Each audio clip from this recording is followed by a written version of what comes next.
जब इंसान अल्लाह से दुआ करता है, हदीस में आता है ना, जब सूरह फातिहा हम पढ़ते हैं तो अल्लाह बाकायदा जवाब देता है। जब इंसान कहता है कि इय्याका नअबुदु व इय्याका नस्तईन, तो अल्लाह ताला फरिश्तों से क्या कहता है कि मेरा बंदा एक्नॉलेज करता है कि मैं दुआएं कबूल करता हूँ, तो अल्लाह कहता है चल फिर मांग, क्या मांग रहा है। तो इसका मतलब कि अल्लाह बाकायदा जवाब देता है। इसी तरह जब एक बंदा अल्लाह के सामने अपनी बेबसी शो करेगा, इन्नमा अश्कु बस्सी व हुज़्नी इलल्लाह, हजरत याकूब के ये अल्फाज, ये छोटे अल्फाज नहीं है कि मैं सिर्फ अपना गम और दुख किसको सुनाता हूँ, अल्लाह को। मैं अपनी शिकायत कहाँ करता हूँ, सिर्फ अल्लाह के यहाँ। तो ये बात अल्लाह को इतनी पसंद है कि इस बंदे का इतना कॉन्फिडेंस है मुझ पे कि लोगों के पास जाके नहीं रो रहा, मेरे पास आ रहा है। यानी इस बंदे का इतना कॉन्फिडेंस है मुझ पे कि मैं इसके मसले हल कर दूंगा। तो आप सोचें, आप अल्लाह ताला की तौहीद को कैसे जो है वो उस पे एक्ट कर रहे हैं। हदीस में आता है कि जब बंदा दुआ के लिए हाथ उठाता है, अल्लाह के नबी सल्लल्लाहु अलैहि वसल्लम ने फरमाया योर लॉर्ड इज शाय, तुम्हारा लॉर्ड शाय है। जब तुम उसके आगे दुआ के लिए हाथ उठाते हैं तो अल्लाह ताला शाय होता है कि मैं इसको एम्प्टी हैंड रिटर्न ना करूं। सुभान अल्लाह, ये अल्लाह ताला, ठीक है ना। तो लेकिन बात ये है कि सिर्फ अल्लाह, इसलिए आप देखिए ताइफ के वाकये में अल्लाह के नबी ने कभी वाकया वो नहीं सुनाया, कभी एम्पैथी लेने की कोशिश नहीं की इंसानों से कि बहुत बड़ी ज्यादती हो गई थी, ये हो गया वो हो गया, नहीं। हजरत आयशा को भी स्ट्रेट बस यही सुनाया था कि हाँ तुम्हारे लोगों ने मुझे उस दिन बहुत दुख दिया था, बस दैट्स इट। इसके अलावा कोई डिटेल नहीं। वो तो बाकी डिटेल तो हमें हजरत ज़ैद से मिलती है ना, हजरत ज़ैद उनके साथ थे, हजरत ज़ैद बिन हारिसा, उनके जो मुंह बोले बेटे थे, वो तो उनसे मिलती है, ठीक है ना। या किसी और ने अगर देखा हो, विटनेस किया हो, तो डिटेल उससे आ रही है। तो साबित ये होता है कि मुसलमान स्ट्रांग होना चाहिए, मुसलमान का सारा एतकाद जो है वो अल्लाह पर होना चाहिए। मैं आपको एक बात तजर्बे से बताता हूँ, आप लोगों के सामने अपनी वीकनेस शो करेंगे ना, रोना धोना, एक टाइम आएगा लोग कहेंगे यार ऐसे रोंदा रहता, आपके बारे में मशहूर हो जाएगा कि ये तो हर वक्त इसने रोना डाला होता है। तो फिर क्या फायदा हुआ, ठीक है ना। एक टाइम तक लोग हेल्प करेंगे, उसके बाद जो है वो लोग भी तंग आ जाएंगे। तो इसलिए अल्लाह के सामने पिटी जो है वो अल्लाह को शो करे कि अल्लाह मुझ पे रहम कर, रब्बिग़फिर वरहम व अंत खैरुर राहिमीन। और ऐसे कॉन्फिडेंस से अल्लाह आपकी फिर ऐसी मदद करेगा कि आपका गुमान, यही उस आयत का मतलब है, वमन यत्तक़िल्लाह यजअल लहू मख़रजा। जो कोई अल्लाह का तक़वा इख्तियार करता है, अल्लाह उसे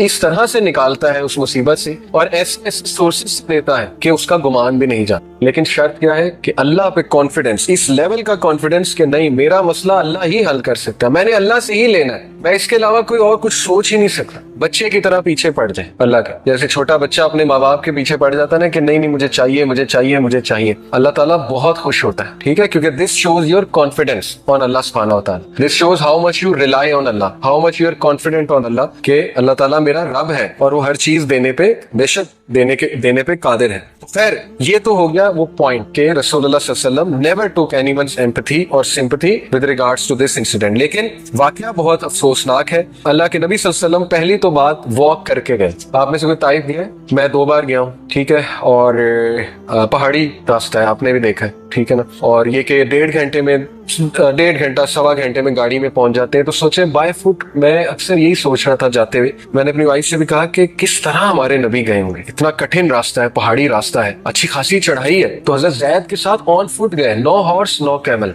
इसके पीछे हिकमत थी। यहाँ से साबित होता है कि इवन दो अल्लाह के नबी सल्लल्लाहु अलैहि वसल्लम का एतकाद बहुत स्ट्रॉन्ग था, लेकिन he tried his level best, जितना केयरफुल हो सकते थे लाइफ में। हिकमत ये थी कि कुरैश को शक ना पड़े कि ये कहीं दूर जा रहा है, ऑन फुट गए थे इसीलिए। तो हमें भी अपनी लाइफ में ऐसे ही जिंदगी गुजारनी है, हमें अपनी बेस्ट एफर्ट करनी है आखिर तक, जितना केयरफुल हम किसी भी मामले के हवाले से हो सकते हैं, जितनी एफर्ट हम कर सकते हैं, and then leave to Allah. उसके बाद अल्लाह संभाल ले। हर चीज हमने अल्लाह को बता दी, अपनी एफर्ट भी कर ली। अब मेरा रब मालिक, अब मेरा रब जो है वो मेरे लिए जो फैसला करेगा उसको मैं कबूल भी करूंगा, लेकिन ये कि मदद तलब करता रहूंगा अपने रब की, ठीक है। तो वो बाय फुट गए। और वजह क्या थी ताइफ को सिलेक्ट करने की? ये 3-4 वजूहात जो है वो बयान की गई। पहली वजह ये थी कि क्लोजेस्ट सिटी थी मक्का के हवाले से, मक्का के सबसे करीब ताइफ थी, और ये कि इनके दरमियान कॉन्स्टेंट राइवलरी और पीस ट्रीटीज होती रहती थी इन 2 मेजर सिटीज के दरमियान। दूसरी वजह ये थी कि मक्का के लोग ताइफ के लोगों को बहुत अच्छे से फैमिली बाय फैमिली जानते थे। यहाँ तक के रवायात में आता है कि एक जो चीफ था ताइफ का,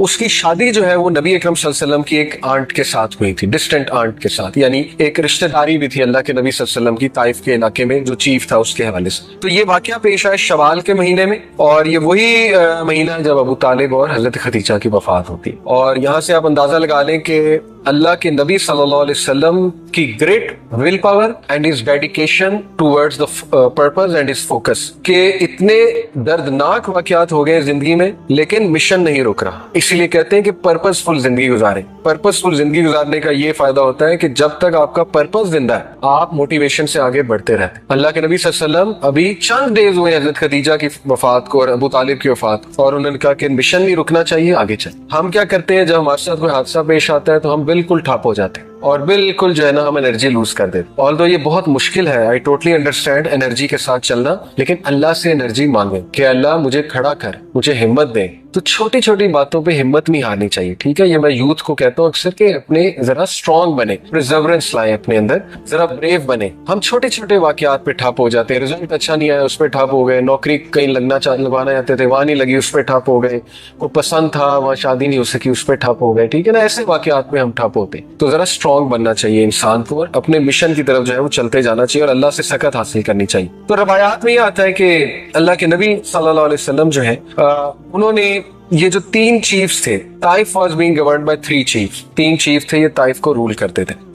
उन तीनों चीफ जो है उन्होंने इंतहाई सार्केस्टिक और डिसरिस्पेक्टफुल आंसर्स किए रसूलुल्लाह सल्लल्लाहु अलैहि वसल्लम। आप सोचे हमारे नबी को ऐसे आंसर दिए जा रहे हैं, अल्लाह अकबर। वो आंसर्स क्या थे? अल्लाह के नबी सल्लल्लाहु अलैहि वसल्लम ने उनको इस्लाम की तरफ बुलाया। पहले ने कहा, if Allah had sent you I might as well tear down the curtains of the Kaaba, कि अगर अल्लाह ने तुझे भेजा तो मैं तो काबा के कर्टन ही फाड़ दूं, यानी नाउजुबिल्लाह इतनी डिसरिस्पेक्ट। दूसरे ने क्या कहा, has Allah not found anyone better than you, Allah अकबर। क्या अल्लाह को तुझसे बेहतर कोई नहीं मिला जो नबी भेज देता? अब इससे मुराद उसकी तुझसे बेहतर से मुराद थी दौलत में और शोहरत में बहुत बेहतर, क्योंकि उसका माइंड यही था आ जाके कि दौलत जिसके पास है वही असल में कामयाब है। तीसरे ने कहा, मैं तुझसे बात नहीं कर सकता क्योंकि अगर तुम वाकई नबी हो सरकाज़म में, ठीक है, तंज में, अगर तुम वाकई नबी हो तो तुम बहुत ज्यादा होली हो, तुम बहुत ज्यादा मुकद्दस हो, तो मैं तो तुमसे बात ही नहीं कर सकता।